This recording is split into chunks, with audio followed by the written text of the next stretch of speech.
Sharjah പുസ്തകോത്സവം പുരോഗമിക്കുകയാണ്. കവി സച്ചിദാനന്ദൻ അതിഥിയായി എത്തി എന്നതും അദ്ദേഹം നടത്തിയ ചില പരാമർശങ്ങളുമാണ് ഷാർജ പുസ്തകോത്സവത്തിൽ നിന്നുള്ള വാർത്തകൾ. അതോടൊപ്പം ദോഹയിൽ അണ്ടർ-17 ലോകകപ്പ് മത്സരങ്ങൾ തുടരുകയാണ്. അർജന്റീനയുടെ പുറത്താകലും ബ്രസീലിന്റെ വിജയവുമാണ് അണ്ടർ-17 ലോകകപ്പ് വേദിയിലെ പുതിയ വിവരം.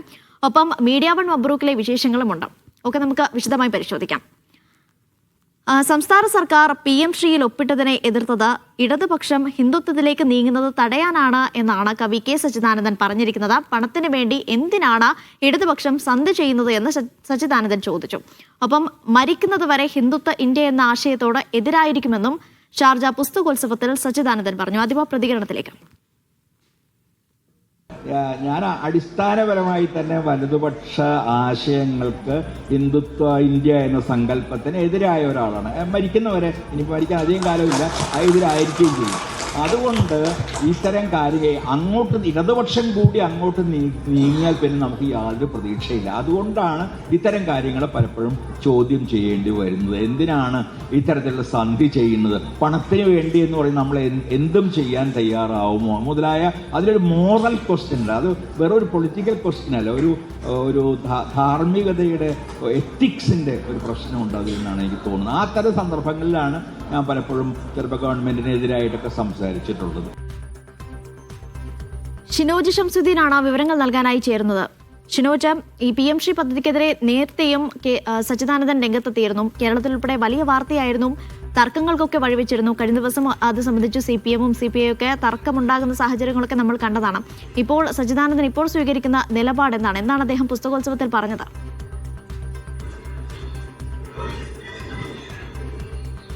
അലീഷ, ഷാർജ പുസ്തകോത്സവത്തിൽ മലയാളത്തിൽ നിന്നുള്ള പ്രധാന അതിഥികളിൽ ഒരാളായിരുന്നു ഇപ്രാവശ്യം കവി സച്ചിദാനന്ദൻ. അദ്ദേഹം കാവ്യസന്ധ്യയിൽ വായനക്കാരുമായി സംവദിക്കുന്നതിനിടയിലാണ് ഒരു രാഷ്ട്രീയ നിലപാട് മാറ്റം താങ്കൾക്ക് ഉണ്ടായിട്ടുണ്ടോ? ഇപ്പോൾ ഇടതുപക്ഷത്തെ വിമർശിക്കുന്നത് എന്തുകൊണ്ടാണ്? രാഷ്ട്രീയ മാറ്റമാണോ എന്നുള്ളൊരു ചോദ്യം ഉയർന്നു. അപ്പോഴാണ് അദ്ദേഹം പറഞ്ഞത്, ഇടതുപക്ഷം വലതുപക്ഷത്തേക്ക് അല്ലെങ്കിൽ ഹിന്ദുത്വ പക്ഷത്തേക്ക് പോകുന്നത് ഉണ്ടെങ്കിൽ അത് വളരെ പ്രതീക്ഷ ഇല്ലാത്ത ഒരു അവസ്ഥയുണ്ടാക്കും. ഈ സാഹചര്യത്തിലാണ് PM ശ്രീയിൽ ഒപ്പുവെക്കുന്നതിനെതിരെ താൻ തുറന്ന് എതിർത്തത് എന്നാണ് അദ്ദേഹം പറഞ്ഞത്. താൻ മരിക്കുന്നതുവരെ ഹിന്ദുത്വ ഇന്ത്യ എന്ന ആശയത്തിന് എതിരായിരിക്കും എന്നുള്ള ഒരു നിലപാടും വളരെ വ്യക്തമായി കവി സച്ചിദാനന്ദൻ പറഞ്ഞു. താൻ കേരള സാഹിത്യ അക്കാദമി പ്രസിഡന്റാണ്. എന്തുകൊണ്ടാണ് ഇത്തരം ഭ്രാന്തൻ ജൽപ്പനങ്ങളൊക്കെ പറയുന്ന ഒരാളെ ആ സ്ഥാനത്ത് ഇരുത്തിയിരിക്കുന്നത് എന്ന് സർക്കാരിന് തോന്നിയേക്കാം. പക്ഷേ അത്തരം ഒരു സ്വാതന്ത്ര്യം ചോദിച്ചു വാങ്ങിക്കൊണ്ട് തന്നെയാണ് താൻ ഈ പ്രസിഡന്റ് സ്ഥാനത്ത് തുടരുന്നത് എന്ന് അദ്ദേഹം പറഞ്ഞു. തൻ്റെ നിലപാടുകൾ എക്കാലത്തും തുറന്ന് പറയാൻ താൻ മടിക്കില്ല. ഇനിയും അത്തരം നിലപാടുകൾ തന്നെയായിരിക്കും ഉണ്ടാവുക എന്ന കവി സച്ചിദാനന്ദൻ വളരെ ശക്തമായ ഭാഷയിൽ തന്നെ ഇവിടെ സംവാദകരോട് പറഞ്ഞു. നേരത്തെ മറ്റൊരു ചോദ്യം അദ്ദേഹത്തോട് ഉണ്ടായത്, അരാജകത്വത്തെ എത്രമാത്രം അരാജകവാദിയാണ് അയ്യപ്പനെ പോലെ കവി സച്ചിദാനന്ദൻ എന്നൊരു ചോദ്യം സദസ്സിൽ നിന്നുണ്ടായിരുന്നു. അപ്പോൾ അതിന് അദ്ദേഹം പറഞ്ഞത്, അരാജകത്വം എന്നത് രാജാവിനെ എതിർക്കുന്ന ഒരു നിലപാടാണ്. പക്ഷേ അയാൾ ഒരുപക്ഷെ ജനാധിപത്യവാദിയായിരിക്കാം. അങ്ങനെയാണെങ്കിൽ താനും ഒരു അരാജകവാദിയാണ്. തൻ്റെ രാഷ്ട്രീയ നിലപാട് എപ്പോഴും ഏതെങ്കിലും ഒരു രാഷ്ട്രീയ കക്ഷിയോട് ചേർന്ന് നിൽക്കുന്ന നിലപാടല്ല താൻ സ്വീകരിക്കുന്നത്. അതുകൊണ്ട് തന്നെ താൻ അക്കാര്യത്തിൽ ഒരു അരാജകവാദിയാണ് എന്നുള്ളൊരു നിലപാടാണ് കവി സച്ചിദാനന്ദൻ പറഞ്ഞത്.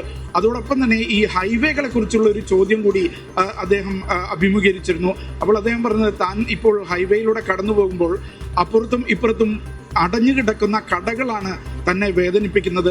അതിലെ ജീവനക്കാർ അല്ലെങ്കിൽ ആ കടകൾ നടത്തിയിരുന്നവർ എന്ത് ചെയ്യുന്നു എന്നുള്ളൊരു വേദനയാണ് ഇപ്പോഴുള്ളത്. അപ്പോൾ പലരും മറുപടി പറയുന്നത്, തനിക്ക് വേഗത്തിൽ യാത്ര ചെയ്യണ്ടേ എന്നുള്ളൊരു ചോദ്യമാണ്. തനിക്ക് അത്ര വേഗത്തിൽ യാത്ര ചെയ്യേണ്ടതില്ല എന്ന് ഒരു സർക്കാർ വിരുദ്ധ നിലപാട് തന്നെയാണ് കവി സച്ചിദാനന്ദൻ ഇന്ന് ഈ കവി സമ്മേളനത്തിൽ വളരെ വ്യക്തമായ നിലപാട് വ്യക്തമാക്കിക്കൊണ്ട് പറഞ്ഞത്. അലീഷ, PM ശ്രീ വിഷയത്തിലാണ് സച്ചിദാനന്ദൻ നിലപാട് വ്യക്തമാക്കിയിരിക്കുന്നത്. ഷിനോജാണ് വിവരങ്ങൾ നൽകിയത്.